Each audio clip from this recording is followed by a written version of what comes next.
Fala, senhoras e senhores, sejam todos bem-vindos a mais um episódio do TMB Cast, que é o podcast da TMB. Se você não me conhece, meu nome é Renato Torres, eu sou um dos diretores aqui da TMB e a nossa proposta desse podcast é sempre trazer uma visão um pouco mais dos bastidores. Eu brinco que todos os convidados que estão aqui, eles vêm por um motivo, porque eles tiveram um certo sucesso na história deles. E provavelmente eles já contaram essa história várias vezes, seja na internet ou sejam até nos próprios livros dele.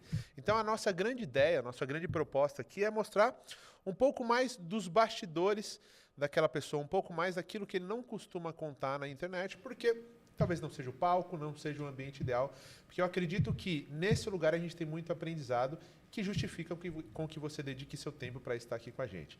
Ao meu lado, tenho a honra de estar aqui com o Reinaldo de novo. Tudo bom, Reinaldo? Tudo bem, tudo certo. Meu casca de bala, certo? Vamos para mais um podcast com um convidado especial. Espero que dê tudo certo. Eu espero também. E eu sempre gosto de ler até aqui sobre os convidados, porque às vezes a gente não tem noção da proporção das pessoas que estão aqui, né? E esse cara, ele tem uma história muito legal, porque ele começou no mundo do empreendedorismo com lojas de suplemento, vendendo whey protein, creatina, esse tipo de coisa, e ele já teve uma primeira experiência negativa nesse primeiro negócio que já quebrou.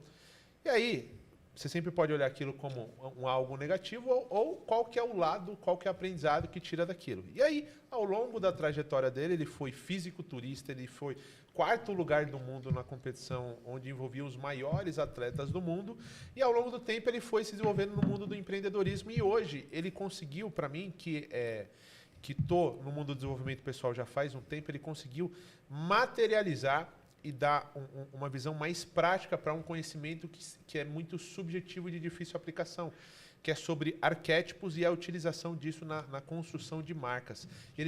Hoje ele provavelmente é a maior referência no assunto no Brasil, então recebam aqui, com uma série de palmas, dá para pôr palmas aqui? William Celso, seja muito bem-vindo, meu cara. Bem-vindo.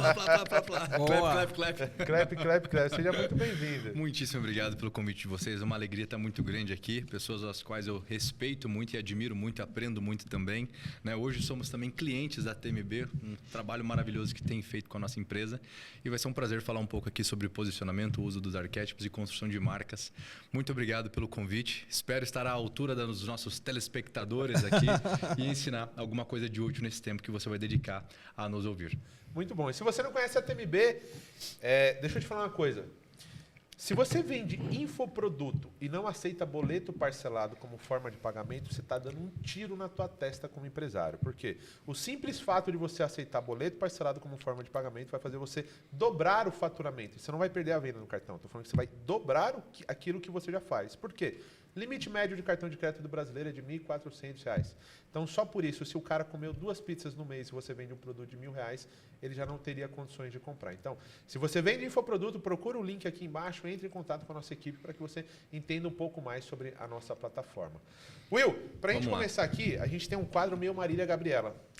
Entendi. A TMB, não sei se você sabe, mas ela chama Tem Mais no Boleto. Então a gente acredita que o mundo é um mundo de abundância. Então a gente gosta de fazer uma provocação do o que tem mais. O que tem mais? Certo, Reinaldo? Certo. Podemos começar então? Claro. Então vamos lá, Will. Só um ponto, perdão interromper, eu sei que não é do assunto e é do anterior ainda, mas você falou que 72% para mim, uma vez, dos brasileiros tem só tem R$ 1.400 de limite, né? Não, o limite médio do cartão de crédito é R$ 1.400 e 78% da população brasileira está endividada. Assim, só para fazer uma errata, pessoal, eu como cliente aqui não ganho um tostão para isso. Obrigado, porque vocês me fizeram abrir os olhos para muitas pessoas que eu poderia ajudar, que o limite do cartão do empresário, às vezes, não é que ele não tem pouco. Aliás, ele tem muito, só que ele colocou tudo em outro investimento da empresa, às vezes. E às vezes ele parcela tudo. Então, o que a gente tem visto agora de oportunidade no mercado não é brincadeira. Então, de fato, ouça esse treco porque funciona mesmo. O brasileiro ele é acostumado a parcelar. Né? Está na comunicação e, como a gente vai falar daqui a pouco, de inconsciente coletivo, né? De arquétipos, de comportamentos de pessoas, o comportamento do brasileiro é comprar parcelado. Né? É o normal. Silvio Santos já treinou bem. Exatamente. Bahia, vamos né? Vamos lá. Vamos lá, Will. Na brincadeira do Tem Mais aqui, eu vou fazendo algumas perguntinhas para você, tá bom? Vamos lá. Will, tem mais pessoas com conhecimento técnico ou pessoas com conhecimento de sua finalidade de vida? Bicho, tem mais pessoas com conhecimento técnico. Pois veja, O que para mim hoje é uma empresa? Uma empresa é um conjunto de pessoas que se reúnem para determinada função e finalidade. Porém, se você fizer uma pergunta para a maioria das empresas, qual é a visão do seu negócio? Eu gosto muito de analogias. Então, vamos supor que um certo dia vocês se uniram, né? Você se reuniu com o Renato. Bicho, vamos montar um negócio aqui? Vamos. Vamos pensar que então você falou, olha, eu tenho uma caravela e nós vamos cruzar o oceano com ela. E nós vamos para o Brasil. Né? Nós estamos em Portugal e nós vamos para o Brasil. Tem a terra prometida lá e a gente vai até lá. E para isso a gente precisa arrumar essa caravela, precisa de suprimentos, precisa de comida e etc. E a gente acredita que lá vai ser muito bom, lá vai ter muitas oportunidades. E você topa? Porra, cara, mas me conta um pouco como é que vai ser isso aí. Olha, vai ser assim, assim, assado, esse é o meu como, esse é o meu produto. E a gente tem a visão de encontrar ouro e prosperar juntos. Porra, gostei. Vou entrar na caravela com você. Bom, então vamos embora. E aí você convida mais algumas pessoas que estão dispostas a isso e lá vão vocês. Por quê? Todos compartilham então do quê? Da mesma visão, da mesma finalidade. Porém, nós entramos num período da sociedade que ela ficou completamente técnica, onde as pessoas não têm nada contra diplomas, mas o diploma tornou-se mais importante do que a aplicação do que fazer com aquele conhecimento que aquele diploma trouxe muitas vezes, ou aquele curso trouxe muitas vezes. Então, hoje nós temos mais empresas que não enxergam para onde estão indo e, portanto, não comunicam nem para sua tripulação, muito menos para o mundo. E automaticamente essas pessoas elas têm um conhecimento técnico que emprega elas em algum lugar, ou senão a empresa até vai, mas o time não engaja. A própria tribo não engaja, ou seja, os clientes não engajam, porque, cara, a gente está indo para onde aqui? Qual é a nossa finalidade? Nós não sabemos. Então, o homem que não sabe para aquilo que foi feito, ou a empresa que não sabe para aquilo que foi feito, ela está fadada a se perder em alto mar. Bom, essa caneta, por exemplo, com licença aqui, qual é a finalidade de uma caneta? Fumá-la ou escrever com ela? Escrever é meio óbvio, né? Tá aqui, porra, é uma caneta, pelo amor de Deus. Ótimo. Uma empresa também tem uma finalidade. Qual é a finalidade da sua? Portanto, se eu não sei, as coisas começam a me dar forma. Então vem um hater, eu fico mal por conta que ele começa a colocar a forma da cabeça dele em mim. E eu começo a seguir aquilo que o cara falou e eu vou perdendo o quê? A finalidade, o eixo narrativo da minha empresa. Eu me perco do porquê eu comecei ela. Inclusive, para finalizar essa primeira provocação, né? O que é posicionamento de marca, por exemplo? O posicionamento de marca vem do ângulo-germânico, que é marco, né? Marco. Essa palavra ela foi criada para quê? Para delimitar um terreno mesmo, um sítio, uma casa, por exemplo, o terreno da tua casa. Essa palavra ela é fundada para determinar um terreno, ou seja, isto é meu. E aqui dentro funciona assim. Então, dentro da minha casa tem essa posição em relação ao mundo. É um posicionare, que vem do latim. Então, o posicionamento de marca ou uma empresa que ela sabe para onde está indo, ela tem um posicionamento no mundo. Porque ela sabe o que ela é e o que ela não é. A caneta foi feita para escrever. A empresa que não sabe o para que foi feita, ela não se defende. E ela não cria o quê? Barreiras. Então, vem um hater, vem uma pessoa com uma dica nova, ela vai aceitando tudo. Por quê? Porque ela não sabe o que ela é. Ela não delimita o terreno dela. Amigo, aqui a gente não acredita nisso. Não, mas sem acreditar. Cara, o problema é seu. A caneta foi feita para escrever. Minha empresa foi feita para isso. Minha empresa vende parafuso. Não vende porca, por exemplo. É só parafuso. E é isso aí. Calma aí que eu vou complementar um pouco aqui. Sim. E a gente vai explorando. Acho que vai ficar um formato bom, no fundo. E, William, deixa eu entender na tua visão, talvez até como mais terapeuta e não necessariamente como empresário. Porque quando você está liderando um time, existe você tem um posicionamento de empresa, você tem a tua cultura, você tem os teus valores. E naturalmente, quando você tem um time, principalmente quando você começa a expandir esse time, você vai não necessariamente ter que flexibilizar, mas as pessoas elas têm as crenças delas, a cultura delas e a forma de pensar delas. Como que você enxerga isso em grandes grupos? Porque, assim, bem ou mal, você está pegando um posicionamento forte, principalmente como é o seu, e dentro daquele posicionamento você vai ter que trazer pessoas que estejam minimamente alinhadas àquilo, mas vai chegar a determinados momentos, você pode encontrar alguém que você fala, cara, esse cara ele é muito bom. ele tem um potencial do caramba. E talvez ele não esteja alinhado por um fio de cabelo aqui. Isso é negociável, não é negociável? Qual que é a tua visão sobre isso? Bom, a minha visão, eu não tenho uma empresa tão grande em número de funcionários quanto a de vocês. A minha empresa hoje está indo para quase 40 funcionários, onde a maioria é presencial, né? Então, nós pensamos como nós somos uma empresa corporativa que vendemos no digital. Esse é o nosso pensamento. A gente está indo para uma área agora bem grande também, de 500 metros quadrados, para ter gente lá dentro. A gente acredita muito que nós temos, então, nessa analogia, uma caravela. E, poxa, eu preciso cruzar com as pessoas. O acaso humano acontece com a presença humana, né? Então, você pediu a visão mais psicoterapêutica. Bom, vejamos. Nós temos um conhecimento na filosofia que amigo é aquele que ama as mesmas coisas e odeia as mesmas coisas. Então, a definição de amigo é essa. E quando eu entendo isso, eu entendo então que se eu tenho um grupo de pessoas que acreditam nas mesmas coisas e odeiam as mesmas coisas, nós teremos mais sinergia nesse grupo. Então, óbvio que há valores que não importam tanto para a empresa caso o cara não tenha. Mas a empresa ela precisa ter muito claro o que ela valoriza. E o que eu digo? O que é valor? Aquilo tudo que importa. Então, se eu não sei em 3 ou 4, 5 tópicos aquilo tudo que me importa, portanto, eu não consigo também descrever aquilo na realidade. Porque qual é o maior problema, Renato? Eu vejo muitas empresas hoje colocam lá, né? Aqui é a nossa visão, né? Aqui são os nossos valores. Nenhum dos funcionários sabem repetir aquilo porque não decorou e tem que decorar. E eles não veem a aplicabilidade daquelas palavras no mundo concreto. Então, aquilo não se torna real e factível para eles. Então, vamos lá. Para mim, o maior problema é, primeiro, o dono da empresa. Porque, para mim, uma empresa é a materialização das ideias do dono. Veja se não é isso. Essa caneta, um dia, ela foi a ideia na cabeça de um cara. O cara, porra, uma caneta preta, bacana, com a ponta mais fina. Bic é esferográfica, eu acho que não rola tanto. Porra, dava para fazer uma caneta assim. Aí ele começou a fazer um rascunho. E aí ele pegou os elementos para fazer a caneta, foi juntando e surgiu a caneta.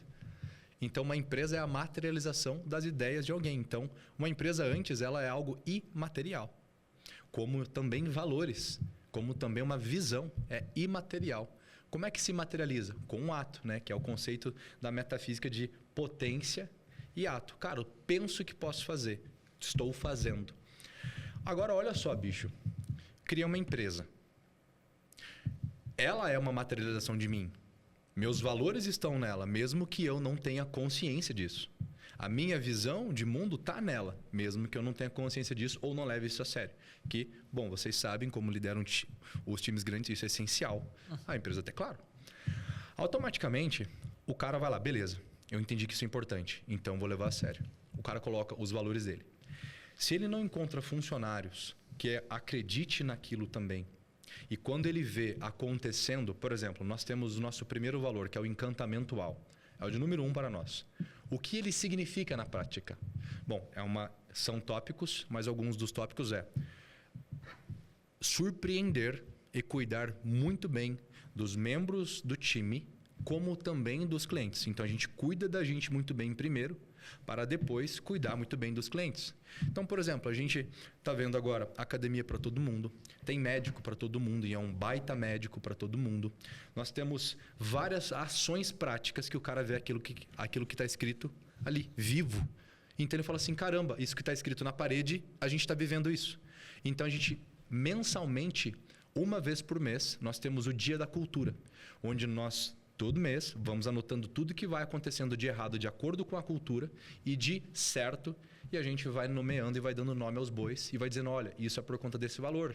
Porque a nossa visão é chegar lá naquela ilha. Ou seja, a nossa visão é posicionar empresas competentes para transformar o Brasil, as famílias e, consequentemente, a gente fazer alguma mudança nesse país. Então, é mesmo, olha só o feedback desse cliente, encaixa na nossa visão, porra, é real. Se o cara que ele é meu empregado, que é meu funcionário, ele não acredita que, de fato, através do posicionamento de empresas que são competentes, porque a gente não posiciona as empresas que não têm uma idoneidade. Muitas empresas, que não vou citar aqui, já bateram na nossa porta, a gente fala assim, não, você não é uma empresa boa, né? Você faz mal para a sociedade, enfim. Então, se eles não acreditam que a gente pode, de fato, fazer uma melhorazinha no país, né? Porque a gente sabe que se uma empresa bem posicionada, Renata, ela vai contratar mais funcionário porque ela vai começar a faturar mais dinheiro. Sim. Ela vai vender mais. E se o cara não acredita nisso, que ele está fazendo uma mudança, se o cara não acredita que o encantamento, que cuidar um do outro é importante, como é que eu contrato esse cara? Ele vai performar muito no começo, mas ele vai se sentir um bichinho fora da caixa em pouco tempo. Eu já tive essa experiência, né? E não foi legal, porque o cara simplesmente ele se exclui. Na nossa cultura hoje, né? O meu time ele é menor, mas ela é muito forte a nossa cultura. O cara se demite. Em 20 dias no máximo, 30 dias no máximo, o nosso histórico, o cara pede para sair, porque ele não se conecta. Um ponto importante que você falou é, primeiro, de dentro para fora, né? Sim. Obviamente, você está fazendo um trabalho forte de dentro para fora. E de 40 para virar 400 funcionários, os seus pilares aí vão conseguir distribuir, replicar bem essa cultura, Isso. né? O que eu faço? Eu tenho uma reunião com os meus heads, que são os meus liderados. E cada liderado tem os seus squads, que são os seus funcionários abaixo deles. Então, por exemplo, vamos pegar aqui o Alan, que é o meu head de conteúdo. Ele lidera 7 pessoas. Eu tenho 1 hora por semana com o Alan. E com o Alan, nós revemos os valores, vemos como ele está vivendo aqueles valores. E também eu ajudo ele em outros processos pessoais ou do time dele. Essa mesma reunião de 1 hora que ele fez comigo, ele é obrigado a fazer com os 7 membros do time dele durante a semana. E repassar os mesmos valores e fazer todo mundo meditar em cima disso. Então eu criei uma estrutura que vai repassando e o telefone sem fio fica um pouco melhor, né? E com isso fica na cabeça de todo mundo que nós somos e por que somos. E não é falado, é vivido, porque eles veem na prática isso acontecendo. Boa, boa. Segunda pergunta aqui no nosso quadro Tem Mais, que eu acho que ele vai render bem aqui. Will, tem mais percentual de conversão em vendas ou percentual de gordura corporal? Cara, eu tenho muito mais percentual de conversão em vendas. Ô, louco. É. Tá convertendo bem ou tá com baixo BF? Tô com baixo BF, pô. Tá de sacanagem. Legal. Dentro desse contexto aqui, o quanto você vê a importância... primeiro, quando você estava na tua rotina de atleta, de alimentação, Total. treino, é alta performance. Na alta performance Sim. não existe saúde, existe performance. Exato. Quando você vem pro empreendedorismo, você hoje é um empresário de alta performance. Não existe saúde, existe performance. Sim. Mas como que você vê, principalmente um cara que já buscou tanto essa questão estética, essa questão de entender de fato saúde, como é que você vê hoje, para você como empresário, essa questão de saúde e qual que seria o ideal para um empresário olhar para esse lugar? Perfeito. Bom, vamos ratificar aqui. Fui atleta de fisiculturismo por 10 anos, assim, em alta performance mesmo, né? Eu comecei a treinar para competir com 15 anos de idade e fui até os 25 anos de idade, né? Bom, acumulei prêmios muito interessantes e etc., como você já citou no início, e eu vivia ali em disciplina. Porém, qual parte do esporte que de fato não é saudável? Bom, aqui a gente tem que abrir a verdade. São os hormônios, né?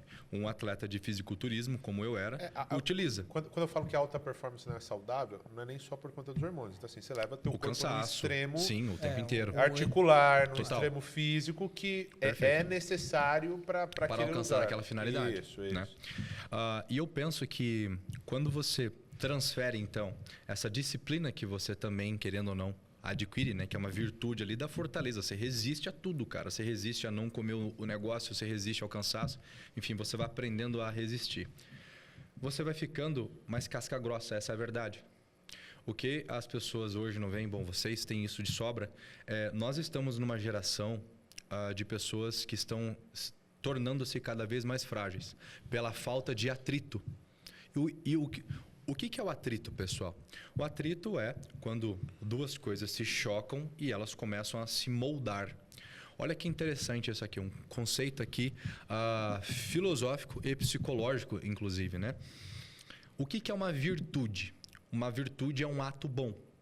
O que é? Então, por exemplo, vamos usar o exemplo da caneta de novo.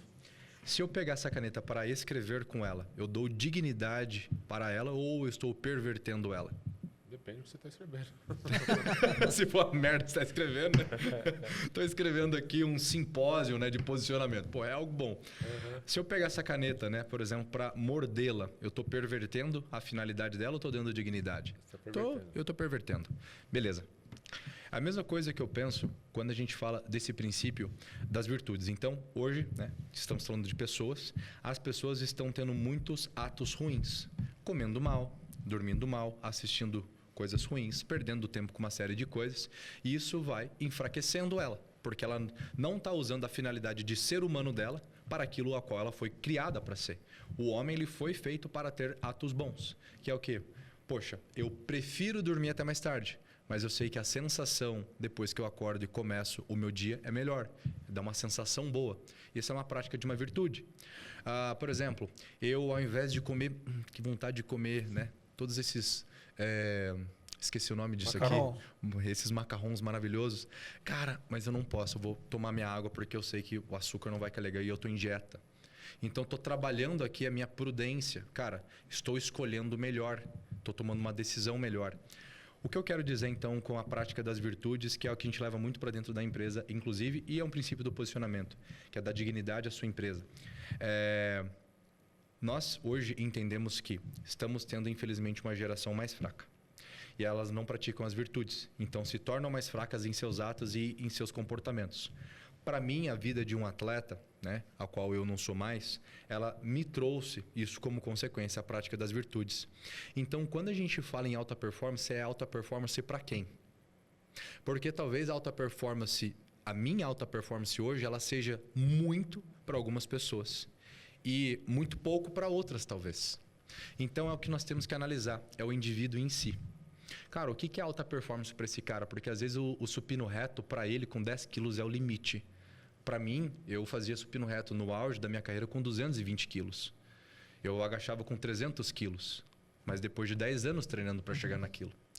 É a mesma coisa que a gente tem que entender quando a gente fala de um funcionário ou quando a gente fala de eu, dono da empresa. Qual é o meu limite no qual eu fico confortável, no sentido de não vou danificar a minha saúde, ao mesmo tempo que eu vou ter resultado. Mas aí tem aquilo. O dono da empresa ele tem que saber que ele vai ter que ter um nível de esforço maior. Então, como que a gente equilibra a saúde? É um caso individual que eu hoje, observando o mundo, consigo ver. Depende do cara, bicho. Porque tem caras, eu conheço você suporta a pressão até o talo e vai embora. Tem pessoas que você sabe que com a mesma carga de pressão que você carrega, né, essa mesma cruz, o cara ele ia ser esmagado por isso. Então, depende do bicho. Então, hoje eu entendo que um profissional, para performar bem, ele precisa procurar comer bem. Porque não pelo fato só da saúde, é para treinar essa disciplina dele de escolher melhor. Porque quantas escolhas a gente não faz na empresa mal feitas? Você acha que isso tem um livro muito bom que é o Poder do Hábito, se eu não me engano. Sim. É da capa amarela. É isso. E lá ele tem um conceito que ele fala sobre, se eu não me engano, hábitos angulares. Que ele diz que tem alguns hábitos que, quando você desenvolve ele tem um efeito paralelo em todas as outras coisas. Como treinar, por exemplo. Quando você treina, você não melhora só a tua competência física, mas você melhora a tua capacidade cognitiva e isso gera um reflexo em tudo. Mas aí eu tenho uma provocação a partir disso daí, porque eu vi um vídeo do Murilo Gun recentemente que eu gostei muito da provocação dele. Que ele falou assim, olha só, tem pessoas que são muito boas em muitas coisas. E ele fala até sobre ele, que ele fala assim, ó, eu sou muito bom em contar história. Eu sou muito bom nesse lugar. Eu sou incrivelmente bom nesse lugar. Então, eu sou muito bom no palco.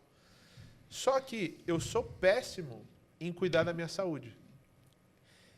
E aí, eu tento me comparar com o cara do lado, que é o cara que é ótimo em cuidar da saúde dele. Mas péssimo no palco. Só que ele é péssimo no palco. Total. Então, assim, eu tenho que descobrir no que eu sou bom. Total.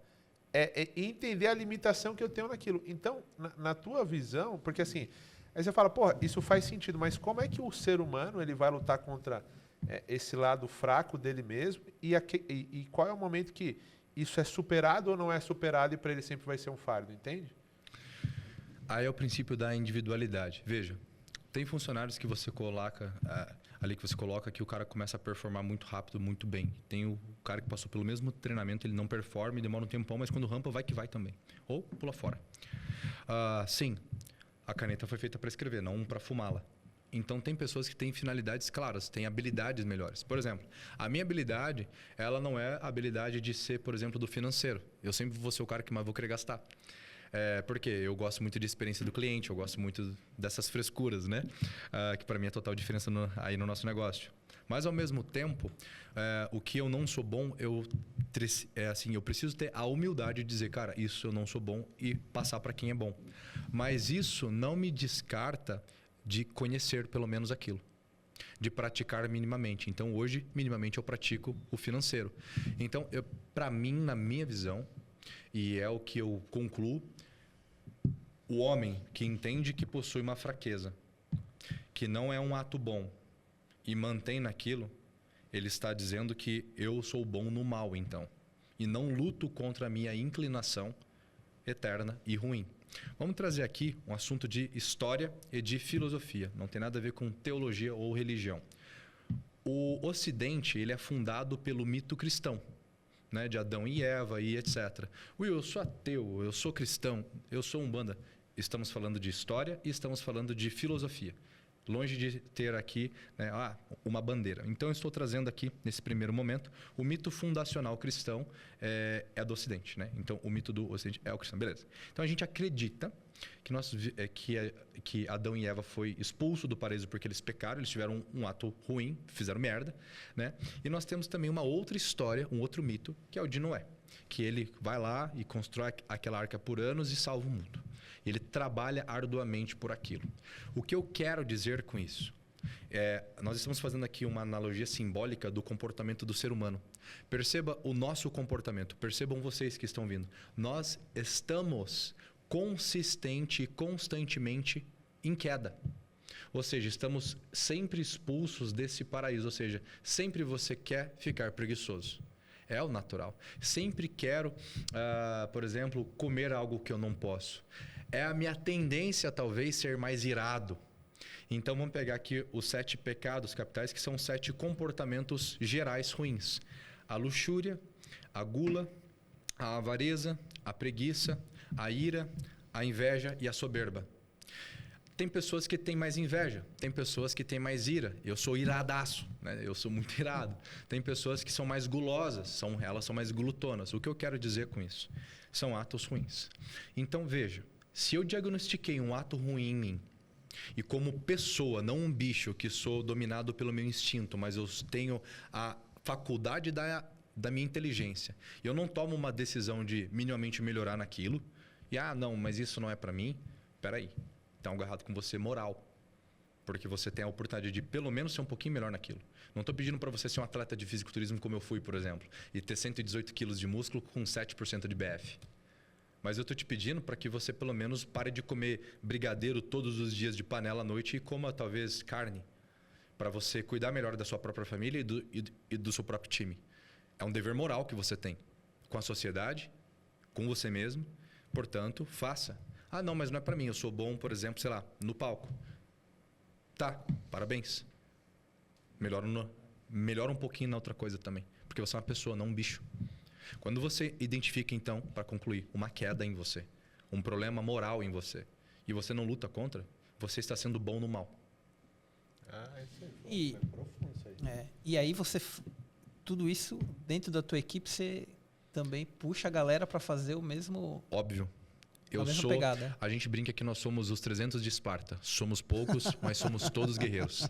Né? Não tem aqui... tem aquela cena do filme clássica, né?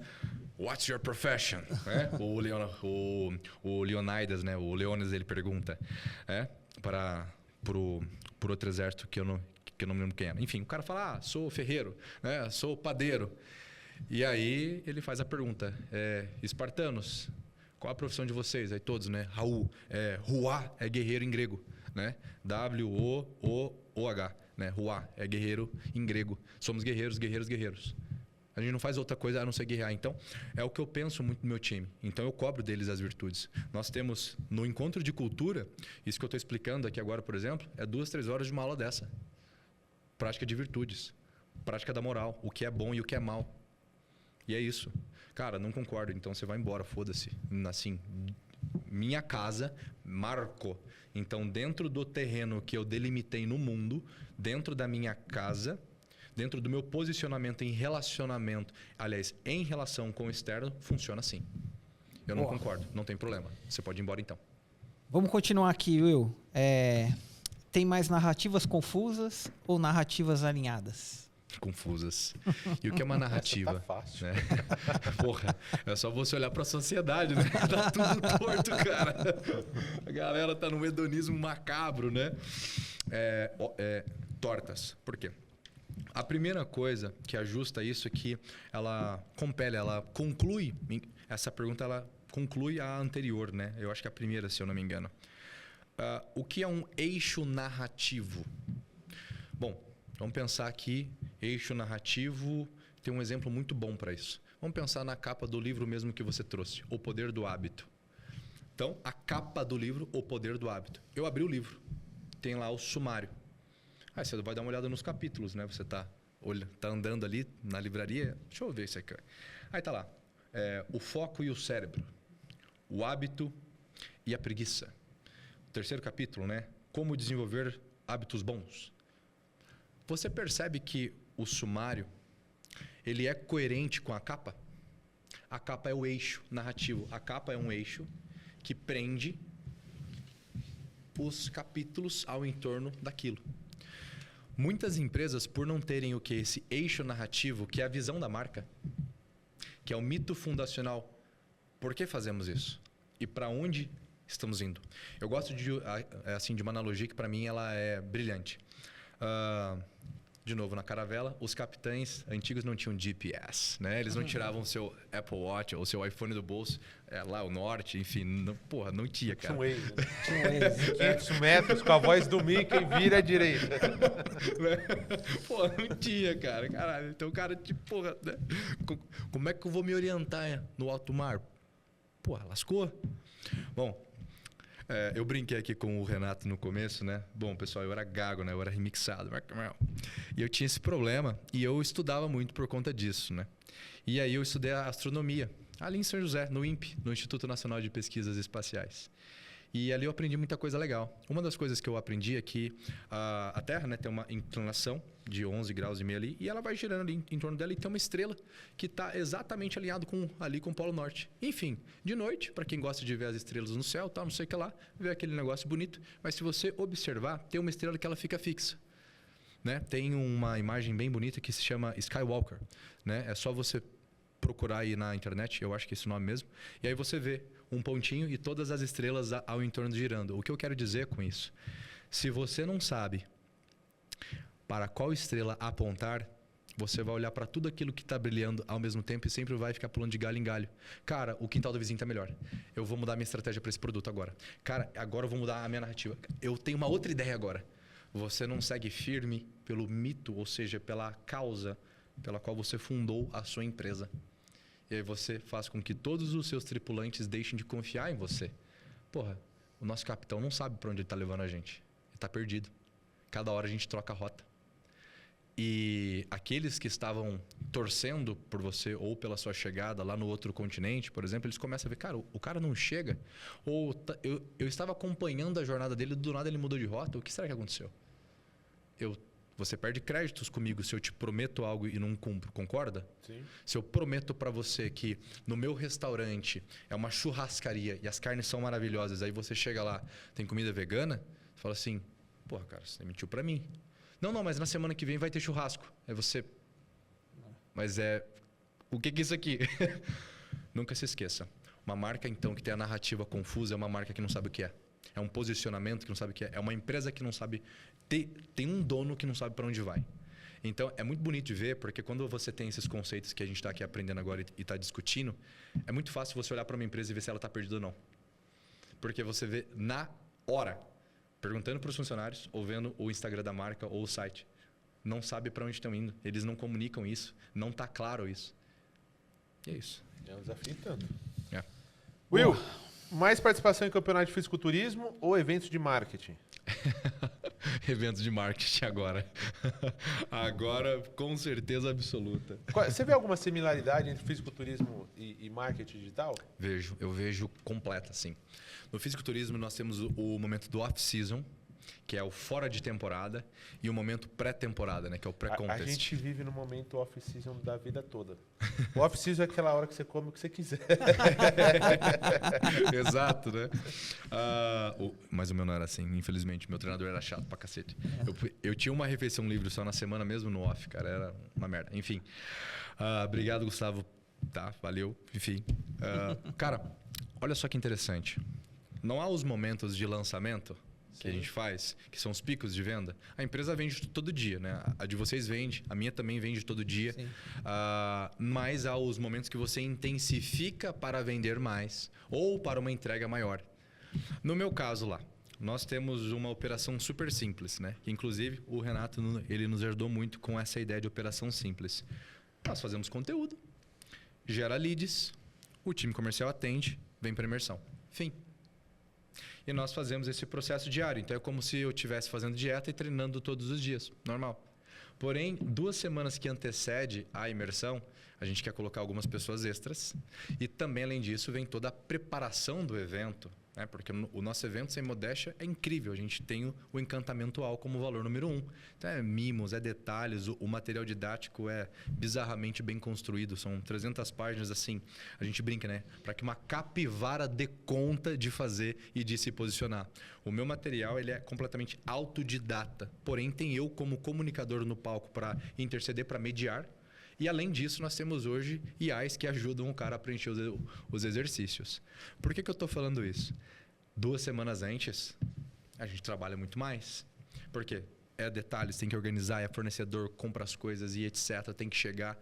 E aí, acaba o momento da imersão, que a minha acabou ontem à noite, por exemplo, né? Aqui na data que está sendo gravado. Aí eu tô... relaxa. Hoje eu acordei, por exemplo, 10 horas da manhã. Normalmente eu acordo 6h30, 7h. Né? Então eu dei uma relaxada. Cara, um campeonato de fisiculturismo era idêntico, assim. Eu treinava todos os dias e fazia dieta todos os dias. Quando eu chegava no pré-contest, eu ficava, no caso, o período de pré-preparação, né, é um pouco mais longo no campeonato, 8 a 12 semanas, então 2 a 3 meses antes, você começa a apertar a dieta e apertar o treino. Né? Então você vai comendo menos, vai treinando mais e aí você vai se preparando, aquela ansiedade toda, aquela adrenalina toda até o dia do palco. Subiu no palco, né? Aí você bota aquela calcinha maneira que eu usava, passava aquele óleo no corpo, né? Um grande amigo passava um óleo no corpo, porra, um negócio massa pra caramba. Os fisiculturistas que estão assistindo aí vão me odiar agora, porra, galera, vamos lá, né? Enfim, mas é isso que acontecia. E aí você subia no palco, fazia suas poses, ganhava o prêmio ou não, pegava a sua colocação, você saía do palco, você relaxava. E tirava ali um dia de folga, no máximo 2, e depois já, vambora. É vida que segue. Uma coisa louca de atleta, assim, que tem que levar pro profissional mesmo, é que o tamanho da preparação, quanto tempo levava? Era um dia de evento que você apresentava? Era horas, literalmente algumas horas, né? 4 a 10 minutos no palco. E quanto tempo preparando? 3 meses pesado, fora todo o tempo 3 anterior, meses, né? A gente está falando da preparação. Mas, por exemplo, para o Mundial, que é uma competição que eu me preparei para ela por 6 anos. Porque eu já tinha o meu mito fundacional, né? O meu eixo narrativo quando eu comecei a treinar. Em 2012, essa entrevista existe até hoje no Google. Tá lá, eu acho que no blog Treino Feroz. Podem procurar quem tiver a curiosidade para ver que eu não estou mentindo. Um cara me fez uma entrevista, na época eu estava treinando já há 2, 3 anos, eu acho que eu tinha 17 ou 18 anos. E o cara perguntou, e Will, qual que é a sua finalidade, né? O que você espera do esporte? Eu espero um dia ficar entre os melhores no Paulista. E além disso, eu espero também uma outra coisa. Ser um dos melhores atletas do mundo um dia na minha categoria. Mas era verdadeiro aquilo? Ou era totalmente verdadeiro. Assim, falando porque eu tenho que falar? Não, era totalmente verdadeiro. Eu sempre gostei de escrever porque não conseguia falar. E aí, eu escrevi aquilo com muito carinho. Tanto que essa entrevista, eu li ela um tempo atrás e falei assim, cara, que bonito isso aqui. Né? Eu era um molequete bom. Né? Eu era um moleque bom. E eu fui treinando para aquilo por 6 anos. Então chegou o momento de subir no palco, você fica literalmente 10 minutos no palco. Então eu me preparei por 6 anos para aquela competição para 10 minutos de palco. E é isso. Isso é muito forte, né? E trazer isso para a empresa também é legal, porque a disciplina, dedicação, etc., é para alguns minutos, que nem um lançamento, né? Você tem aqueles minutos lá, aquela hora, Sim. abrir o carrinho é um... E o que eu trago? Para mim, a maioria das pessoas, e o Renato deve ver isso também, se empolgam demais com lançamentos, ou ficam tendo esses picos e oscilam e entram em burnout, ou se cansam e etc. Por quê? Porque elas não curtem o processo. É uma coisa que eu desenvolvi para mim e hoje eu aplico nos meus negócios. Em 2015, encurtando muito essa história, eu quase não fui competir no Mundial porque eu não tinha dinheiro. Acabou a grana 21 dias antes, eu me desesperei, falei assim, cara, não vou mais, porra, eu não tinha dinheiro para comer, eu tava indo para um Mundial, eu não tava indo para o Campeonato do Vale, né? Eu tava indo competir contra russos, né? Russos não são normais, né? Eles tomam Césius 137, entendeu? Os caras são de Chernobyl, cara. E eu vi as fotos dos caras e falei assim, cara, esse cara não tem 20 anos, ele tem 30, 40, enfim. E tinha acabado a minha grana, eu falei assim, cara, não é para mim esse negócio. E aí eu desisti, eu fiquei triste pra caramba por 12, 14 horas, dormi. No outro dia eu acordei, eu falei assim, cara, tá faltando 21 diazinho. Tá faltando 21 dias ainda e eu posso fazer alguma coisa. E aí eu comecei eu peguei essa agendinha, eu tenho até hoje ela guardada. E lá eu escrevi, cara, o que eu preciso fazer hoje para ser um campeão hoje? Tipo assim, para eu ganhar o troféu de primeiro lugar hoje. Mesmo que a competição ainda não aconteceu. Aí eu criei uma filosofia pessoal que é o sucesso de um dia. Eu acredito que quando a gente acorda, a gente ressuscita. E quando a gente dorme, a gente morre. Porque literalmente pode ser que você não acorde, bicho. Quantas pessoas que morrem dormindo, né? Ou morrem no meio do dia. Enfim. E aí eu comecei a ter essa filosofia do sucesso de um dia. Então, quais tópicos, ou seja, um checklist, o que eu preciso preencher nesse to-do list para que no final do dia, quando eu termine e preencha tudo ou a maioria, eu consiga me olhar no espelho e me encarar e dizer, eu sou um campeão. Não do mercado, não do cara do troféu, não, mas de mim, porra. Porque com a minha limitação e com as minhas dificuldades, eu usei da melhor forma que eu pude. E foi assim que, inclusive, eu comecei a ganhar força no digital. Tinha quebrado de novo, foi a última vez que eu quebrei, em 2020 para 2021 ali mais ou menos, no digital já. Eu falei assim, cara, eu vou usar a filosofia que eu usava no fisiculturismo no trampo. Comecei a fazer live todo dia às 6h50 da manhã. Dava 2, 3, 5 pessoas no começo e fui fazendo. Fiz quase 100 lives, todo santo dia. E aí a empresa começou a fazer... E aí eu comecei, foi mais ou menos em agosto. Em novembro daquele ano eu fiz os meus primeiros 100 mil em um mês. Dali para diante só foi aumentando. Por quê? Eu usei essa filosofia, cara, não quero me preocupar com o lançamento lá no dia. Claro, aquilo é importante. Mas e se eu curtir todo dia o negócio? E se eu levantar um troféu todo dia? Entende? E aí você começa a ter tesão pelo seu trabalho. O dinheiro, o resultado em si importa, mas se torna algo secundário. Essas coisas, elas vão para o lugar certo, porque é material. E aquilo tudo que está no campo da matéria perece. Aquilo que está no campo das virtudes, ou seja, da honra, da disciplina, está na eternidade. Porque são atos, e atos não perecem. Dinheiro perece. Tem aquela frase, né, muito boa que é do Gladiador, né? Aquilo que fazemos agora ecoa na eternidade. O que aquilo quer dizer? Os meus atos ecoam para sempre. A minha morte agora, ela perece rápido. Isso não importa. Isso é pequeno ante ao meu ato, que é eterno. Veja. Oi. Eu não consigo mais dizer esse oi. Ele está na eternidade. Agora, eu comer esse macarrão, ele vai sumir. Aquilo tudo que está no campo da matéria é importante, mas não é do campo do homem. O homem, ele é um bicho imaterial. Então, aquilo tudo que eu entendo que eu faço, que está no campo das virtudes, no campo bom, eu tenho mais orgulho e me mantenho mais tempo no jogo. Porra, legal. O rapaz é inteligente. E cara, deixa eu entender um contexto. Primeiro, como é que você foi parar no mundo de fisiculturismo? E segundo, como é que você caiu no mundo digital? Porra, boa pergunta. Acho que nunca ninguém me fez essa pergunta. Que legal. Bom, olha só que interessante. Eu sempre fui atleta desde criança. Eu sempre admirei muito meu tio. E o meu tio, ele sempre foi fortão, sabe? E aí, eu comecei a minha vida de atleta para ser bem resumido. Eu fazia natação e já gostava muito de correr. Aí eu fiz anos de capoeira, de judô, de jiu-jitsu. Então meus pais sempre me incentivaram a fazer algum esporte na juventude, na infância. E eu assistia muito filme do Van Damme, do Arnold Schwarzenegger, né?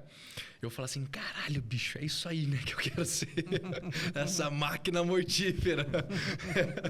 E aí eu olhava pros caras e tal, e eu comecei a amar isso desde jovem. Eu com 12 anos de idade, eu tenho uma lembrança clara, né? Em Campos é muito frio e é muito comum as pessoas terem sauna em casa, né? Ou irem para um local de sauna e etc. Por conta do frio. Pô, -5, -3, 0 graus, é normal ter sauna. E aí, eu me lembro uma vez que eu fui pra sauna e o meu tio sempre me desafiava. Meu tio sempre me deixava assim, inquieto. Ele falou assim, eu duvido você fazer umas abdominais aqui na sauna, no banco de cima, que é o mais quente. Fiz 1.200 abdominais, sem parar, com 12 anos, cara. Eu fazia 100 flexões de braço com 12 anos, sem parar.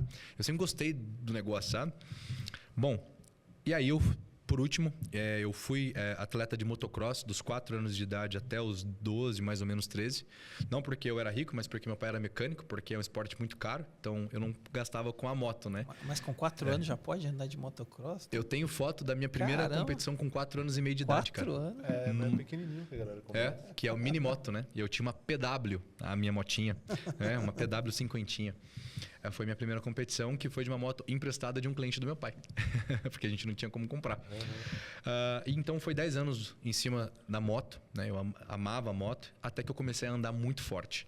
Eu tinha uma oitentinha, para quem aí é amante das motos sabe que é uma moto assim, deliciosa, muito forte para uma criança. É um canhão, cara. E eu comecei a conseguir andar com os adultos. E eu tinha 12 anos de idade. Aí um dia eu fui andar com meu tio, mas a gente não foi na pista, a gente foi fazer trilha. E o meu tio falou as trilhas que a gente fez. E o meu pai, quando ele falou, cara, como é que você com 12 anos fez essa trilha? Aí ele cortou minha moto. Porque eu falei assim, cara, você vai se matar. Porque eu tava acompanhando o meu tio que era profissional, campeão brasileiro. E eu andava na bota dele. Entendeu? Eu já acompanhava ele com 12 anos de idade. Porque eu não tinha muita noção do perigo. Então vamos acelerar até o talo. E aí ele cortou a moto, aí me deu uma moto mais fraca. Eu fiquei puto pra cacete, né? Jovem, porra. E aí, no caso, eu fui... Vou andar de bicicleta, então. Vou ser piloto de bicicross, porque pelo menos lá ele não vai me encher o saco. E aí, comecei a fazer bicicross. E comecei a fazer musculação para ficar mais forte pro bicicross. Isso foi ali, dos 12 aos 14, 15 anos de idade quase. Porém, eu era bolsista numa escola particular. E para ser bom na bicicleta, bicho, você tem que treinar o dia inteiro. Só que eu trabalhava à tarde numa loja de informática. Eu era o cara do hardware, eu formatava, eu perdia backup de cliente. Porra, é massa, eu já fiz isso, não é bom. Caralho. Foi mal os clientes que eu perdi backup, né? O cara tá ressentido comigo até hoje. Enfim. E aí eu não conseguia mais, porque eu tava começando a ir mal na escola e eu ia perder minha bolsa. Eu tava no colegial, né? Primeiro colegial, segundo colegial quase. Aí eu tive que tomar uma decisão. Cara, eu vou ter que parar e vou fazer algum esporte. Vou fazer musculação só pra passar o tempo. Porque é 1 horinha só por dia. Tá bom. Comecei na musculação. Fiz 1 mês de musculação e já comecei a ganhar muita massa muscular. Porque eu parei de fazer tanto cardio e comecei a crescer. E aí, eu falei assim, cara, eu acho que eu vou ficar grande, né? E comecei a treinar. Então, com 15 para 16 anos, eu não tinha dinheiro para pagar a academia de direito. E o meu tio tinha lá no subsolo da casa dele um quadradinho lá de 3x3 com aquele multifuncional da Atlética que vinha 40 exercícios torto lá no negócio. Flexora. Isso aí. Pula aí. Aquela máquina top. E, cara, ali eu comecei minha carreira. E por 2 anos... Isso ele fala, né? Tem um vídeo até que ele fala isso, que a gente fez um mini documentário mesmo. Ele fala assim, cara, por 2 anos, esse moleque dos 15 aos 17 anos, domingo a domingo, né? Aliás, de segunda a sábado, ele nunca faltou um dia, estando sol ou chuva. Eu sempre tive uma natureza para disciplina. Isso sempre foi meu. E eu não faltava, cara. Podia estar chovendo, frio, foda-se, eu vou treinar. E aí eu comecei a levar a sério o negócio. E só que na academia dele tinha as fotos na parede, em quadrinhos clássicos antigos, de revistas da década de 70, 80, que ele gostava. Do Dorian Yates, do Lee Haney, do Arnold Schwarzenegger, do Franco Colombo, dos clássicos do fisiculturismo, né? Eu olhava para aquilo e falava assim, caralho, cara, eu quero ser isso. E ele era sacana, né? Hoje eu vejo. Eu acabava de treinar, tinha lá meus 69 quilos. De frente parecia que eu tava de lado parecia que eu tinha ido embora, cara. Aí eu acabava de treinar assim no pump, aí eu tirava a camiseta assim, e aí, tio, tá chegando, tal, não sei o que lá. Ele, cara, tá top! Ainda bem que ele fazia isso, pô. Pô, e eu acreditava, cara, porque ele falava na convicção, falava assim, pô, tá melhorando, né? Criança, melhorando pô. tava, pô. Ele disse que tava bom. E aí, isso me motivava muito, bicho. E quantas vezes, né? Foram centenas de vezes que eu treinei sozinho. E nesse momento, eu morava numa vila e eu chamava os meus amiguinhos para ir treinar comigo, porque às vezes tinha que passar o peso, tinha que mejar ali no supino para não morrer enforcado, né? E etc. Cara, né? E nos 2 anos que eu fiquei na casa dele, eu acho que passou fácil, uns 50 parceiros de treino. Ninguém ficava. Que ia lá, treinava, quase morria de dor. Aí no dia seguinte não voltava, né? O cara até me bloqueava no MSN na época. Bom, a história passou. Ganhei tesão pelo negócio e comecei a, de fato, quando terminei o colegial, já estava muito grande. Eu competi natural, né? Então eu fiquei de fato grande e muito bem, assim, não uma condição assim de atleta, claro, mas, cara, um baita shape com 17 anos. Competi para ver se era aquilo que eu queria. Falei assim, cara, é isso. E continuei treinando. Então isso durou 10 anos e eu já empreendia no meio disso. E como é que isso se cruzou, cara? Deixa eu só tirar uma dúvida. Como é que foi abandonar o fisiculturismo? Como é que foi a decisão do não quero mais isso, não vou fazer mais isso? Porra, muito boa. Foi em 2018. Vamos lá. Como você falou no começo, né? Eu tive uma lojinha de suplemento com 17 anos, ela quebrou em 6 meses. Eu manjava muito de gestão, como você pode ver, de marketing, né? Explodiu a loja. Aí, depois eu fui e montei uma lojinha de computador. Só formatava e etc. Ela funcionou. Saí no 0 a 0 porque perdi o tesão do negócio. Aí eu montei uma outra lojinha em 2015 para 2016. Aí essa engrenou, ela foi legal, tudo. Ao mesmo tempo, treinando. Só que em 2014, 15, eu me toquei, aliás, em 2011, desde cedo já no fisiculturismo, eu me toquei, cara, eu preciso de patrocínio nesse negócio. E para ter patrocínio, eu preciso postar. Então eu já comecei a ver marketing e tal nessa época. Enfim, eu fiz muito marketing no fisiculturismo para ganhar patrocínio. Entendi. Então, quando eu saí em 2018, que a gente vai chegar na sua resposta, então, que eu desisti do fisiculturismo, eu já tinha habilidades de marketing. Porque a minha lojinha, por exemplo, olha que legal, cara. Por exemplo, isso aqui, sei lá, um pote de whey, né? E eu já tinha um senso estético muito bom. Tinha um rapaz que me gravava, ele era um ótimo cameraman, manjava muito de iluminação, porque ele fazia casamentos, e quem faz casamento, cara, é muito bom. E a gente gravava vídeos. Aqui tem um whey isolado, por exemplo, e eu tinha feito gastronomia. Eu gravava vídeos, né? Então tinha um QR Code no pote de whey, o cara apontava o telefone, e eu já manjava de informática, e aí já tinha lá as coisinhas bonitinhas. Caí num vídeo explicando como o cara podia usar e etc. As doses do dia a dia, as variações, as receitas que dava para fazer. Eu criava um caderno de receitas e dava pro cara. Já agregava valor. Não era mais suplemento que eu vendia. Sim. Eu vendia uma experiência, né? Então era muito legal a minha lojinha. E isso, cara, fez com que então eu amadurecesse no marketing, porque eu já procurava cursos na época. Eu entrei na comunidade Sobral para aprender a fazer tráfego para a loja. Só que em 2018 algo aconteceu. Eu tive a minha terceira parada cardíaca. Em 2012, 13 foi a primeira que eu desmaiei sozinho, né, com arritmia cardíaca, e voltei horas depois. A segunda foi em 2016, onde eu de fato tive, né, a parada, porque o coração ele é um músculo. Em arritmia, ele está batendo... Eu relaxadão aqui, por exemplo, eu estava na época a 220 batimentos cardíacos. Só que não por um minutinho, por 10, 20, 30 minutos, 1 hora. E aí, no caso, vai dando insuficiência e etc. E o coração cansa de bater e para. Beleza. Na segunda vez, eu tomei 4 choques para voltar. Né? Graças a Deus voltei. Cá estou. Na terceira vez bati no céu lá, toquei na porta. Tocou na porta e desistiu. A terceira vez, e aí foi exatamente isso. A terceira vez eu tive uma coisa que dentro da psicologia chama-se EQM, né? E da medicina também, que é a experiência de quase morte. Foi em 2018. Em 2018, então, resumo, estava treinando, deu de novo as minhas arritmias. Fui pro hospital. No hospital ali eu fiquei horas ali indo e voltando e etc. Uma dor do caralho. O coração parou de vez. Aí eu tive essa experiência de quase morte. A experiência de quase morte ela é muito simples. Ou ela pode ser uma criação da sua cabeça, ou ela pode ser uma experiência espiritual. Vou resumir ela assim de forma muito simples. Em primeiro lugar, eu assisti minha vida toda. Eu lembrei de tudo. Eu lembrei da minha infância, eu lembrei de sensação do útero da minha mãe, que eu tenho memória até hoje, que pode ser uma invenção da minha cabeça, ou pode ter sido mesmo, né? Mas eu fui lembrando de muita coisa que aconteceu. Só que eu assisti aquilo tudo lá com muito carinho. E aí, quando eu era atleta, eu senti uma raiva dentro de mim, sabe? Todo dia eu treinava com muita raiva. E eu não sabia por quê. Bom, resumo. É outras treta aí psicológica. Depois eu fui levado para um outro lugar. Nesse outro lugar, seres muito bonitos me receberam, né? Com uma alegria muito grande, com um amor muito grande, que eu me sentia assim no colo de uma mãe mesmo, sabe? No colo de alguém que realmente me aceitava pelo que eu era, mesmo sendo um merda num monte de coisa, com um monte de erro. E eu me senti muito bem, bicho.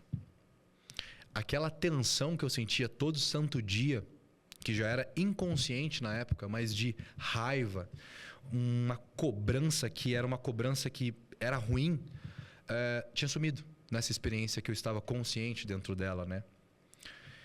Por último, fui para um terceiro lugar, uma espécie de uma montanha, um lugar muito bonito. E uma voz assim veio na cabeça, ou da montanha, não sei ao certo, mas essa voz ela fez uma pergunta, né? Uma voz muito forte, se eu queria ficar ou se eu queria voltar. Tipo, cara, você já morreu 3 vezes, né? Me burro, né? É o último remarketing, hein? É o último remarketing. Senão eu vou desligar a conta de anúncio. E aí eu falei assim, eu não sabia, porque eu tava muito alegre, eu tava me sentindo amado, eu tava me sentindo bem, porra. Aquela tensão toda que existia na minha cabeça não estava mais ali.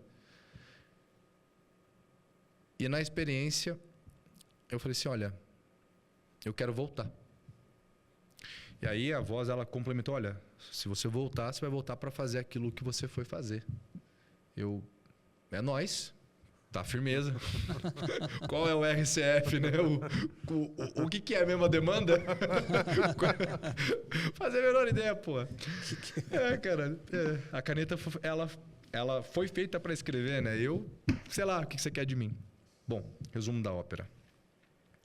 Acordei, olhei pro canto direito, assim, do quarto de hospital. Tinha uma enfermeira, eu perguntei, amiga, eu tô vivo? Ela falou assim, tá sim, senhor. Eu olhei e falei assim, caralho, me chaparam de remédio, né, bicho? Deram êxtase ao invés de calmante. Aí eu virei pra ela, tem certeza? Ela, tenho, tal. Eu falei assim, caralho, bicho, que loucura. Beleza. Eu era meio remixado ainda na época. Minha gagueira já tinha melhorado bastante, mas eu era remixado. Às vezes eu travava e ficava, né, enfim, não ia. E aí, uma semana depois, a gente tava montando um eventinho de empreendedores em Campos. Nessa época eu já empreendia bastante. A lojinha, ela faturava 30 mil, tinha 25 mil de custo, mas faturava já 30 mil, porra, né? É o primeiro passo. Porra, né? O pai mandava bem. E uma errata aqui, né? A minha loja, eu já tinha, na época, né? Não sabia que era isso, mas o posicionamento da minha loja era suplementos de luxo. Só vendia só os top. Só Essential, Vitafor, só essas marcas de Playboy, sabe? E eu só atendia Playboy, eu atendia o prefeito da cidade, o vice-prefeito, os grandes empresários. Não entrava quem não tinha dinheiro na loja, sabe? Eu já selecionava o público, já estava nichado, mas nem sabia que era isso. Uma semana depois eu palestrei nesse evento. E eu palestrei, enfim, o meu papel na palestra ele era grande, era 5, 6 horas falando. E a galera toda tava mó insegura, né? O meu time, porque, mano, o cara vai remixar, né? Vai ser 12 horas. 5, 6 horas só porque ele era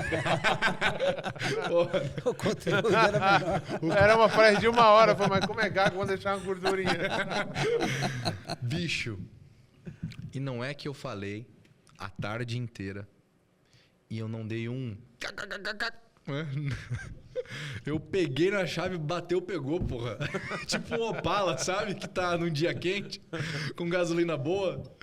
Funcionou, cara. No final da palestra, a galera veio me abraçar, muitos chorando, emocionados ou gratos pela nossa tarde. E aí, pra quem palestra sabe, né? O pé no dia tá uma migalha, né? Que você tá de sapato e tal. Aí eu dei uma deitada no chão da plenária, era assim, de tecido. E eu dei aquela respirada. a sensação que eu senti de completude, de amor, de alegria, de, cara, essa leveza, eu senti no chão. Eu falei assim, é isso aqui. Aí eu mandei o fisiculturismo uma merda. Falei assim, cara, não é isso que eu tenho que fazer. Eu acho que não é isso. E na época eu comecei a fazer um curso de coach, não da loucuragem, mas uma formação mesmo séria. Bom, para quem não sabe, né, talvez você, empresário que esteja ouvindo por repetição do que outros dizem, ou por experiência própria, com um mau profissional, você acha que o coach é ruim. O coach é bom, né? pra caramba. A gente veio no caminho. É incrível. De São José até aqui.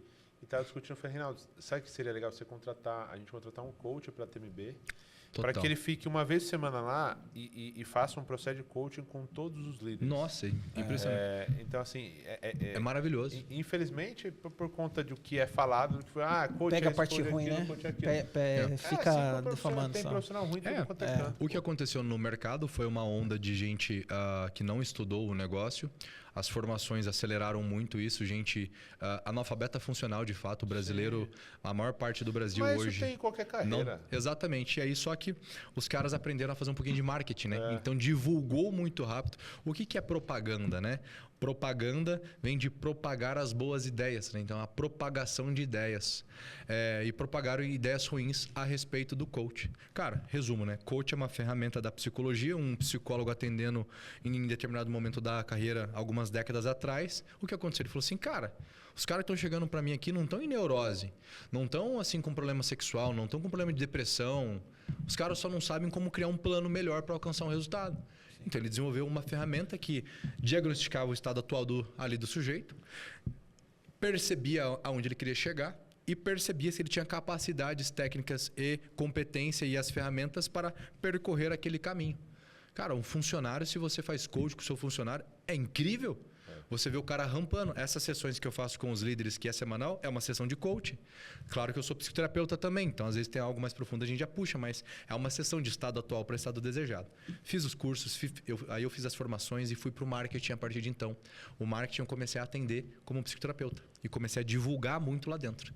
Então, por eu entender de marketing e sendo um coachzinho, né, mas eu estudava a sério, eu sempre gostei muito de estudar, enfim, eu me tornei um cara bom de fato. Resolvi os problemas, aí comecei na psicanálise, não terminei, mas fiz 2 anos e meio. Fui para psicologia analítica por conta e fui para outras formações de psicoterapia, como do Ítalo Marcilli. Enfim, né? Vi muitas aulas do Olavo também, que vai trazendo um contexto e lia bastante. Cara, rapidinho, Renato, eu, ao invés de como os meus colegas que cobravam 50, 100, 200 reais a sessão, eu estava cobrando 5 mil, 8 sessões logo no início. Vendendo em Campos do Jordão, cara. Que nem tinha cultura para isso. Sim. E nem tamanho. Né? Exato. E comecei a vender. Começou a 3, aí depois foi para 4, aí depois para 5, aí eu fui melhorando o negócio. Daqui a pouco eu tava cobrando 10 mil para 8 sessões. Um moleque, cara, assim, 26 anos, 27 anos aqui eu tô falando. E aí o negócio do marketing começou a dar certo, mas aí eu não tinha outras habilidades, né? Que é o que eu falei do princípio de desenvolver as virtudes. Sim. Eu não tinha habilidade nenhuma financeira, não tinha habilidade nenhuma de manter o caixa.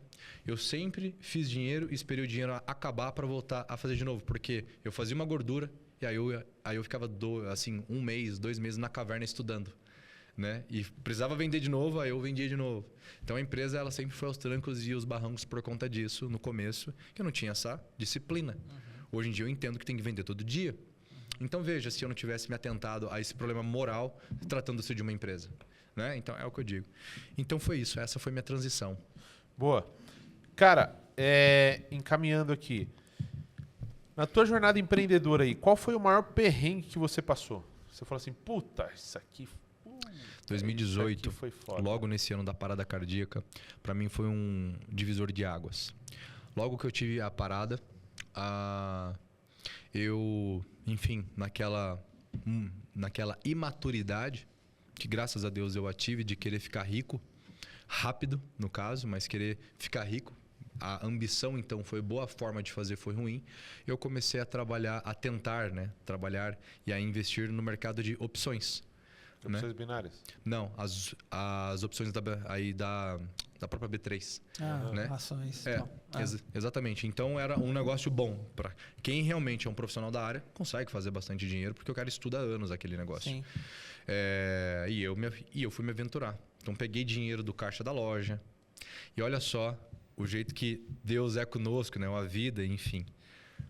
Ó, as 3 merda. Peguei dinheiro do caixa da loja. Peguei minhas reservas que eu tinha. E ainda peguei o dinheiro da minha mãe. E ainda peguei o dinheiro da minha mãe. Pelo menos não foi agiota. E ainda peguei o dinheirinho guardado da minha mãe ali de anos, suado dela, porque ela é dona de um salão de cabeleireiro. E ali eu peguei, foi 30 mil dela e o resto tudo ali tinha dado mais uns 70 pau, uns 60 pau. E para ajudar, na época, o estoque da minha loja ficava debaixo da escada da academia, tinha uma portinha. E aí eu não contava o estoque, porque eu me preocupava com outras coisas da empresa. E tinham roubado grande parte do estoque. Só que eu tinha que pagar aqueles boletos.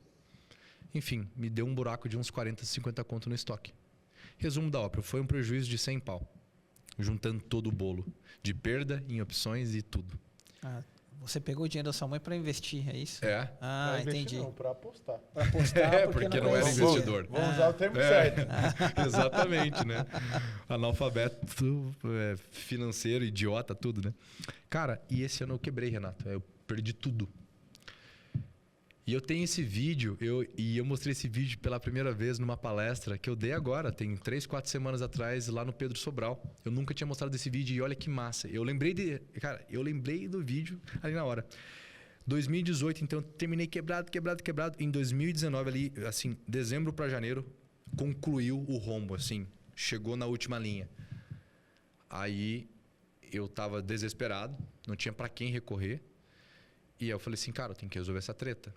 E aí eu comecei a trabalhar muito e aí eu fiz um vídeo, na época, deitado no chão do meu escritório, que não era meu escritório, era do meu tio, que ele me emprestava um pedaço da sala.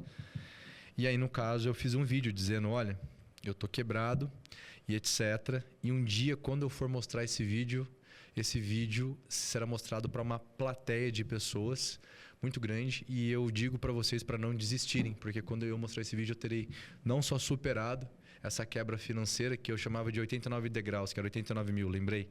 Era 89 degraus que eu tinha que subir a cada R$1.000 para vencer essa escada e me tornar um campeão de mim mesmo e etc. E quando eu estiver mostrando esse vídeo e tal, enfim, até posso mandar para colocar aqui depois. Sim. E cara, e aí eu lembrei do vídeo. Aí mostrei agora, tem alguns meses atrás, claro que graças a Deus eu já tinha superado essa quebra há muito tempo.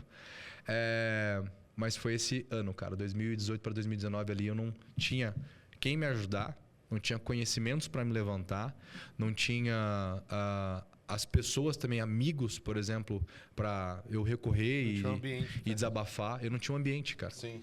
Né? Então, ali eu me senti muito sozinho e foi muito bom. Eu tenho um vídeo, que eu gravei esse vídeo, acho que foi em 2016, 2015, 2016 talvez. Que foi no evento, era um evento. Eu entrei no mundo online por conta do Jerônimo. Ele é incrível. E aí, acho que até um certo tempo atrás, no mundo digital, dos eventos do digital, o que o cara fazia? Então você é um mentor, você é o dono do evento e você chama geralmente alguns alunos bons para palestrar. Então, quando você palestrava no evento do cara, era como se ele tivesse dado o selo de que você é competente. Sim.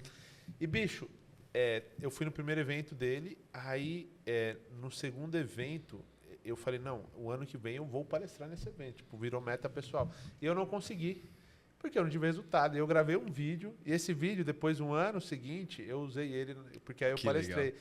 Que aí era um vídeo eu gravando pra mim mesmo do futuro, sacou? É isso aí que eu fiz. Eu falei, tipo assim, ó, Renato, esse vídeo é pra você do futuro. É muito legal essas histórias. Eu acho que enriquece muito. Will, e me diz uma coisa, qual foi o momento na tua jornada aí que você falou, cara, deu certo? Tipo, agora eu acho que foi. Boa. Uma excelente pergunta mesmo, assim. Parabéns aí para quem desenvolveu as perguntas. Tudo foi meu, né, galera? Foi tudo. As ideias boas são minhas. As ideias boas são minhas e do Reinaldo. Entendi. O que você não gostou foi o time que quando fez. você reclamar, não é culpa nossa. Foi o time que fez. A gente trabalha em engajamento do time dessa maneira. Funciona pra caramba, hein? É uma cultura, é um valor. Me demito. Esse é um valor que a gente preza valor muito. É nosso. Se é certo, foi eu que fiz. Se foi errado é a equipe. Muito bom. Cara, o momento que deu certo de verdade. Sabe, o Renato, né? Aqui, agora eu vou falar então da minha religião, né? Então, aqui respeito à religião de todos Sim. e às crenças pessoais de todas as pessoas. Eu sou católico e eu não entendi o que era o catolicismo, porque de fato eu era analfabeto funcional. E comecei a tentar a estudar de fato. E eu comecei com metafísica, porque se eu não entendo metafísica, que é o princípio aqui que eu ensinei da caneta.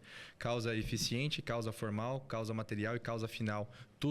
Tudo aquilo que tem um ente. Portanto, se tem um ente, ele tem essas causas. Então, aquilo que existe no mundo tem essas 4 causas aristotélicas. E eu comecei a estudar simbólica e etc. E comecei a falar assim, cara, isso tem uma relação e etc. E aí eu comecei a entender que existe uma hierarquia natural no mundo. Onde tem aquilo pelo qual você foi criado. Então, toda criatura tem um criador. Partindo pelo processo de que você é filho do seu pai e da sua mãe. E você jamais poderá dar a luz para o seu pai e para a sua mãe. Então, você é menor do que os dois. Portanto, existe um Criador Supremo, que nós chamamos então de Deus. Ótimo. E aí, no caso, eu comecei a estudar isso. Estava quebrado ali em 2020, que foi a última quebradeira ali bizarra. E aí eu falei assim, cara, eu tô vazio, mesmo muito inteligente já. Que é o que nós chamamos de niilismo, né? A perda da fé e a perda da esperança, né? E eu me sinto vazio, parece estar faltando algo em mim. E aí eu comecei a tentar a interpretar, porque eu olhava para pessoas que eu admirava e eram intelectualmente superiores a mim, como, por exemplo, o professor Olavo, que fez muita parte disso, e o doutor Ítalo Marcílio. Eu falei assim, cara, esses caras eles têm conhecimento superior ao meu e têm vidas melhores do que a minha. Então, no preceito hierárquico, eles são melhores do que eu, então, portanto, eu vou ouvir quem é melhor. E eles explicavam de uma forma na qual eu não conseguia muito entender na época, e bem na época o Ítalo ele lançou a formação dele. E eu comprei com um cartão de crédito de um amigo, emprestado, porque eu não tinha dinheiro na época de novo. E não tinha boleto. E não tinha boleto da TMB. E aí eu comprei. E aquela formação foi tudo para mim. Ele não fala de religião, mas ele falou de filosofia. E eu fui encaixando as coisas no lugar. Eu falei assim, cara, existe então uma causa criadora de tudo. Foi Big Bang. Tudo bem. Então, o Big Bang, você é fruto do Big Bang de algo maior do que você, beleza?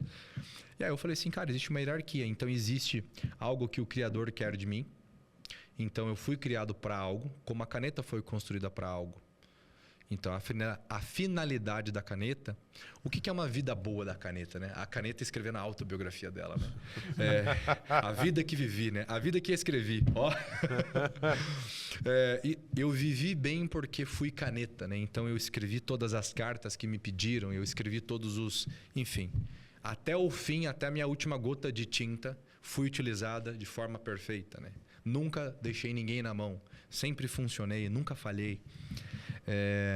Ela viveu uma vida boa, porque ela foi feita para isso e até o final da vida dela, ela foi usada para essa finalidade. Cada homem também tem uma finalidade. Inclusive, uma empresa tem uma finalidade, que é o que eu falei aqui no começo. Ela tem um mito fundacional, ela tem um eixo narrativo, ela tem uma finalidade. Parece que cada pessoa tem também. É só a gente ver. Estamos em 3 pessoas aqui que são diferentes. Cada um com a sua história, com as suas ideias, com habilidades diferentes e algumas se complementam e outras não, enfim. E aí eu entendi, com a minha experiência, a EQM de quase morte, somado com o que eu fui vivendo e quebrando o meu orgulho e a minha vaidade, vendo o quanto eu era um merda e havia um modelo perfeito para seguir, que no caso é o próprio Cristo. Eu falei assim, cara, eu vou seguir quem é perfeito, não as minhas próprias ideias. E aí eu comecei a tentar estudar. Resumo. Eu percebi que existia uma hierarquia no mundo. Primeiro é agradar a Deus. Então, o que Ele quer de mim? Ele me fez para ser caneta. Então, eu vou tentar ser caneta. A melhor caneta possível. Com isso, eu trabalho. Né? Eu pego essa habilidade e trabalho. E o trabalho é o meio de santificação do homem. Né? É o meio de... Cara, é só a gente perceber. O trabalho, a gente trabalha todas as virtudes. Se você não tiver as virtudes alinhadas, a empresa quebra. Ela não funciona, ela quebra. Né? Então, você vai trabalhando. E com o trabalho, eu sirvo a minha família. Através do dinheiro e da segurança. E o dinheiro vem lá em quarto lugar como uma consequência disso tudo. Para mim, deu certo quando eu entendi a hierarquia das coisas. Eu falei assim, cara, tô calmo. Porque eu tinha certeza que o resultado material, Ele importa, mas não é o mais importante. Então, foda-se. Por exemplo, essa semana, graças a Deus, a gente fez mais 7 dígitos, né? Com uma margem de lucro muito boa. Né? Vamos fechar esse mês aí com múltiplo 7. Mais um mês alcançando, graças a Deus. Tá legal, mas não é isso que importa. Tem coisa que importa mais, entendeu? Que é o quê? Eu ser uma boa caneta que escreve bem. Então, eu ser um cara que estuda mais, que tenta ser uma pessoa melhor. E através de mim eu consiga irradiar aquilo que o Criador quer de mim para as pessoas e ajudar esses empresários de verdade. Então eu quero ver empresa crescendo, eu quero ver gente se encontrando, eu quero ver empresa tendo eixo narrativo e não quebrando, porra. Eu quero ver o Brasil melhorando de alguma forma. Assim, nós não temos uma caneta com a força de mudar esse país, mas a gente tem uma habilidade que se você muda ali, como eu tenho conseguido a cada bimestre, ajudar a 120, 130 empresas, eu 3 dias diretamente com elas e muitas dando frutos muito melhores após a nossa metodologia, cara, eu estou fazendo alguma coisa. Né? Então, eu tenho uma questão que eu carrego comigo, que tipo de mundo que você quer fazer com a sua empresa? Porque tem muita gente, eu quero melhorar o mundo. Tá, porra. Através do seu trabalho, que mundo que você quer fazer através dele? Porque o único meio de ação real que você tem na concretude é o teu trabalho. Porque o trabalho molda o mundo, ele molda as coisas.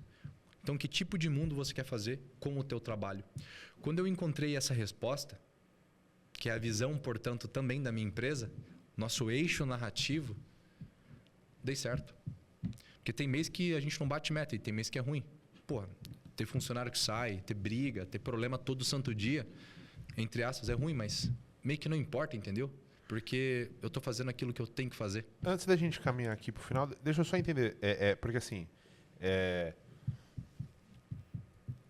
eu concordo que o que importa de fato é isso aqui. Mas hoje você tem uma estrutura dentro da tua empresa que, para alguma pessoa ali, o que importa é o dinheiro. 100%. É só para que também... eu tenho sempre uma preocupação como comunicador, porque às vezes o cara do outro lado fala assim, tá, então... Ele fica emocionado, né? Foda-se o dinheiro. Não. Não, calma aí. Deixo muito claro, nós temos metas claras, nós temos metas mensais da empresa descritas e com os gastos descritos até o ano de 2026 em janeiro. Claro que vai mudar, porque a nossa empresa está crescendo mais rápido do que a gente pensava. Então está mudando. Mas eu cobro meta todo dia, e semanalmente e mensalmente. E se não bater a meta, o que a gente vai fazer para bater a meta? Eu fico maluco. Por quê? Porque faz parte do meu trabalho bater a meta, porque eu tenho que pagar meus funcionários. A gente tem um custo que é quase 7 dígitos mensal. Nós estamos indo para uma área grande agora. Nós queremos ter até no final do ano 100 funcionários, ou pelo menos 60 a 70 pessoas, que é a nossa meta mínima. Como é que eu não vou me preocupar com dinheiro? Eu gosto de dinheiro pra cacete, porra. É muito importante, porque através dele que eu materializo os atos bons que eu quero. Então, assim, para o empresário que está ouvindo, né? Então, talvez tenha uma pessoa mais emocionada, principalmente o empreendedor mais de primeira viagem, né? O propósito e tal. Cara, para com essa porra. É meta. É dinheiro no bolso. É comida na geladeira primeiro. Tem como comer? Tenho. Cara, agora você começa a dar uma viajada na maionese, né? Mas até então, assim, não se preocupa com isso. É meta atrás de meta. Então, assim, hoje eu sei o que realmente importa para mim, que é posicionar empresas, mas a materialização disso é o meu DRE. Tem uma separação, né? Tem o que importa para você e o que importa para tua empresa. São exatamente. Né? E eu consegui unir as duas coisas. Nós temos a visão de posicionar empresas competentes. E a resposta direta disso é dinheiro no caixa. Se não tem dinheiro no caixa, eu não estou fazendo a minha visão. Vocês percebem o quanto as pessoas separam o propósito do DRE? Não tem como. Porque, veja, se o seu propósito é pica mesmo, e ele está acontecendo, está aparecendo no DRE. O teu resultado está funcionando. Está aparecendo ali, uma linha verde, azul, bonita. Boa. Will, para a gente encaminhar aqui para o encerramento, cara. Você mora em Alphaville, certo? Sim, senhor. Aqui a gente está no Brooklyn, certo? Brooklyn, 1983. Brooklyn. E você é um cara que medita sobre esse tema. Afinal, o teu dia é separado em 2. O momento que você ressuscita e o momento que você morre. Só que eu tenho sempre uma provocação, que é o quê? Pô, imagina que esse pode ter sido teu último vídeo da vida. Uhum. E de fato pode. Você pode sair daqui, você pode sofrer um acidente, você pode ter uma parada cardíaca, você pode tomar um tiro na testa. De coração manjo, pai. PHD. Você pode ter algum problema. E, cara, talvez esse possa ter sido teu último vídeo. Total. E partindo dessa provocação de que esse é teu último vídeo, qual mensagem você deixaria para o mundo? Perfeito. Eu gosto muito de uma colocação que é prometam ser. É um poema do professor Olavo, no qual eu não tenho ele decorado completamente, mas eu tenho a síntese, né? O prometam ser é: sejam pessoas nas quais os outros possam contar. Sejam pilares para aqueles que estão em desespero no meio da tempestade. Ocupem o seu lugar no mundo, agora já é uma colocação minha, ocupem o seu lugar no mundo, porque enquanto você com a sua empresa não bota a cara a tapa para fazer um bom trabalho e se posicionar contra o mal, porque o mal existe, as empresas más existem, o mal está acontecendo, enquanto você não ocupa o seu lugar, você está permitindo com que os maus ocupem este lugar. Então, é por conta da falta do posicionamento dos bons que os maus estão ocupando muitos locais hoje em cadeiras, desde empreendedoras, sociais, políticas, e as pessoas só reclamam. Nunca se esqueça que tipo de mundo que você quer fazer com o seu trabalho hoje. Não é viajar na maionese, hoje, agora, é a louça que você tem que lavar, porra. É o boleto que tu tem que pagar. Então, o que você tem que fazer? Então, se hoje pudesse, a minha última mensagem é: prometam ser essas estruturas que os outros possam contar. Sejam aqueles que no momento da exasperação seja a calmaria para as chagas dos outros. E só se faz isso quando eu escolho uma posição. Ou eu estou do lado do bem, ou eu estou do lado do mal. Quem está em cima do muro já é mal, já é imoral. É uma caneta que não sabe se eu devo escrever ou não. É uma caneta, escrevo ou não escrevo? Né? Quem eu sou? Né? Pô, escreve. Ou se quebra e já se joga no lixo. A provocação que eu deixo, a reflexão que eu deixo é: ocupe seu lugar. Porque enquanto você não faz o seu trabalho e não pega a tua marca e demarca realmente o seu terreno em relação ao mundo e em relação às outras empresas, pessoas incoerentes, pessoas mentirosas, pessoas que fazem um trabalho incrivelmente ruim, porém sabem se posicionar, sabem se comunicar, mas entregam um produto ou um serviço de merda, está ocupando o teu lugar e está automaticamente tornando a tua profissão e o teu nicho pior, por conta do seu egoísmo de não querer dar cara a tapa e talvez ser criticado um pouco. Boa, garoto. Boa. Tem mais alguma questão? Não, acho que... Meu velho, muito Chave. obrigado pela tua Obrigado. participação. Para quem... a gente vai deixar todos os links aí, mas para quem quer saber um pouco mais sobre o William, o que ele faz, como é que ele se comunica, enfim, aonde te acha, como te acha? Vamos lá. Você me encontrou hoje através do Instagram, né? @WilliamCelso, exatamente como está escrito aqui, né? Nesse podcast. E lá nós temos os links na bio para você entrar em contato, para conhecer também o nosso trabalho e acompanhar o nosso conteúdo. Temos também um canal no YouTube com o mesmo nome, onde eu faço lives diárias. Então, as nossas lives são subidas para o YouTube para que você possa acompanhar o nosso conteúdo e aprender um pouco mais sobre posicionamento. Muito bom. E você, Reinaldo? Para quem quiser te acompanhar nas redes sociais? No Instagram, @Reinaldo Boes. Tô lá, cada vez mais com conteúdo. Tô ficando bom nisso. Blogueirinho. É, O seu perfil está deixando de ser um local de contemplação, então. Tá deixando de ser o local do silêncio. Afinal, como você disse, enquanto os bons estão quietos, os maus estão fazendo a festa. Então eu não posso ficar em cima do muro. Né? Exatamente. Então, se você quiser me acompanhar também, o Renato Torres no Instagram. Se inscreva aqui no canal, não sei se você está no Spotify, siga nas redes sociais, compartilhe esse conteúdo, porque eu acredito que o papo de hoje aqui ele enriqueceu muito e, de fato, pode colaborar com muitas pessoas. E eu te vejo no próximo episódio.